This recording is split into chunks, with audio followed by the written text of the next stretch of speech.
हिंदू धर्म रे ज्योतिष शास्त्र एवं वास्तुशास्त्र अनेक महत्व एवं गुरुत्व रही।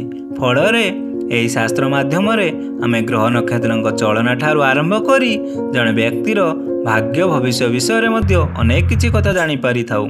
तेबे यही शास्त्र अनुसार घर बाहर समय एपरि किछि कार्य अछि जहाको करिबा द्वारा जीवन में समस्त कार्य सफलता मिलवा सह ग्रह मानक समस्या मध्य दूर होता है।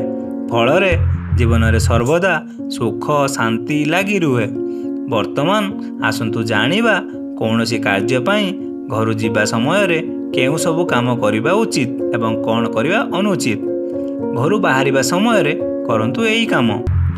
ज्योतिष शास्त्र अनुसार घर बाहर समय सर्वदा भगवान का नाम जप करी बाहर को बाहरंतु।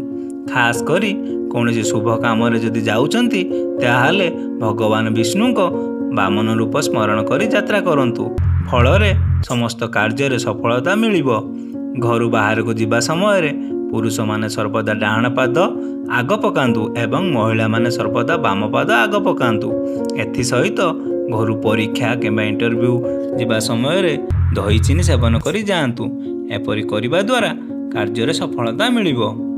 शास्त्र अनुसार जदि अनेक दिन धरी हेउनथिबा काम हेबाकु जाउची तेबे सही काम सर्वदा शुक्रवार दिन करबा पई चेष्टा करंतु। एथि सहित घर जीवा समय मिठा दही सेवन करी यात्रा करंतु। एपरि करिबा द्वारा अटकी रहितबा काम रे सफलता मिलिबो।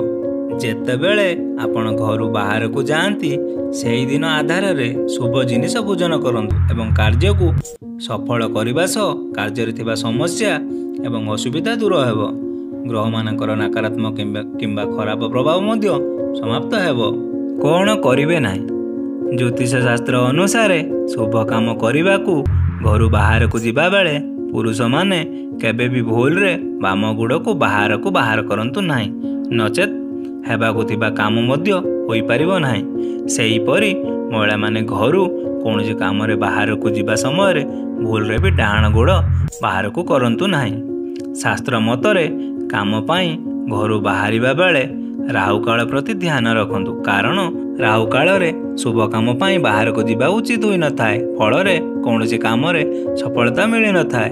ज्योतिष शास्त्र रे रविवार ठारू शनिवार पर्यंत राहु काल समय 7 दिन पाई अलगा होता है। तेणु जड़े योग्य ज्योतिष को पचारि आपण यहाकू देखि रखंतु एवं से हिसाब से कार्य करने को चेष्टा करंतु। जदि एपरि करिवे नाही तेबे आपण कौन काम सफलता पाई परिबे नाही।